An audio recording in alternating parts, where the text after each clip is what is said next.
We live in a world characterized by social inequality.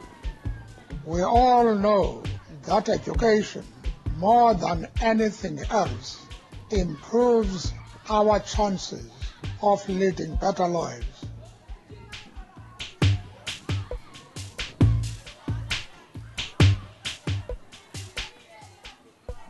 This essentially means 21 million South Africans have very little chance of finding skilled employment. This lack of education in South Africa is nothing short of a crisis, but it doesn't need to be this way. Equal education is a movement concerned with fixing this. So the thing about equal education is that it's not only providing youth with a platform and a voice, but it's working every day to empower that voice with facts, with arguments. On March 21st, 2011, 20,000 ordinary South Africans marched to Parliament to protest about the state of education. On Human Rights Day, there were two big events in the city of Cape Town. The President of South Africa, Jacob Zuma, at Athlone Stadium, having a Human Rights Day rally. The other event was the Equal Education concert and march for quality education on the Grand Parade. The idea was to take this petition to the Minister of Education, Angie Motshekga. I think it's just unfortunate that she didn't show up. She showed a weakness in the face of pressure and criticism. What constitutes decent infrastructure at a school? Computer laboratory? School library? And just guess how many schools don't even have flushing toilets. I like to be hands-on. I believe that a principal has to have almost like a politician, has to have a high profile, in the sense that you have to be seen to be around the school. And we're a school of 1,180 odd pupils. We still serve very poor communities. We've had shortage of space for many years. The principal's office has to double as a storeroom. We don't have a school hall. In winter, you just can't have assembly.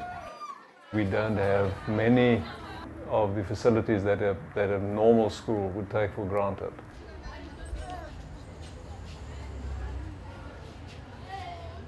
The minimum norms and standards are about getting every school up to a level where it has the basic resources that it needs. I would really plead for additional classrooms. This year, the minimum norms and standards were supposed to already be being implemented. There are no teacher classrooms. That means a child would sit for every day, every week, every month in the same classroom. You can't become someone without education. You're just gonna be someone who's not important to people. Equal education is not about replacing the government. It's about getting the government to do its job. And it's about holding the government accountable for misappropriation of funds, underspending of funds, under-budgeting of funds, misuse of money. I liaise very often and very thoroughly, I would like to think, with the officials. The response is, we do not have enough money. We do not have enough money. Yes, I can really see what utter deprivation our ruling party suffers from. It's just not good enough, you know, to at school also have to put up with a lack of space, a lack of privacy and so on. I like to solve problems. That's my motive. I like to solve problems, something that is challenging. There are not enough books for us, so some of us don't have books to read. We only have 6 toilets for about 650 girls. So you can imagine the impact it has on hygiene. We only have 1 basin for that number of girls. Everybody cannot go to the toilet at break time. So you find students asking to leave the room during tuition time. Everything that you do in education is based on reading, comprehending text, even in studying maths, understanding a question. Probably the fundamental problem in our education system is that by the age of 7, 8, 9, 10, many kids have already been so poorly instructed and also so poorly provided with reading materials that for the rest of their lives, reading is something they fear. One of the responses from the Department of Education to our libraries campaign was, well, we can't just focus on libraries because there's other problems like a lack of classrooms or a lack of toilets. And our response is, well, yes, absolutely. And this is not just about libraries, it's just our starting point. So if you're identifying all these other problems, then best get on with it. Equal education members see themselves not as an enemy of the minister, but as potential allies.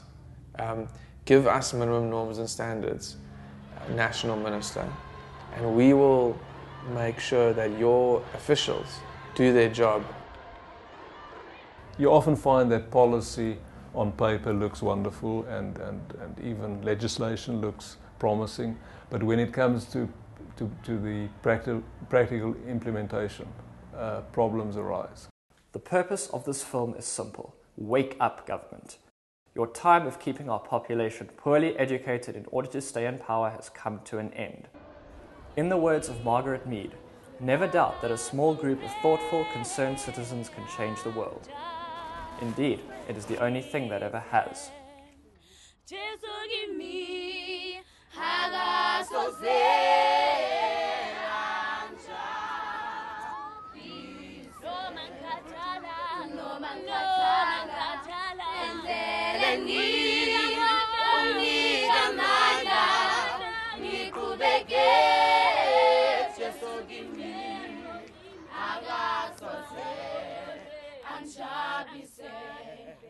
Anjabise.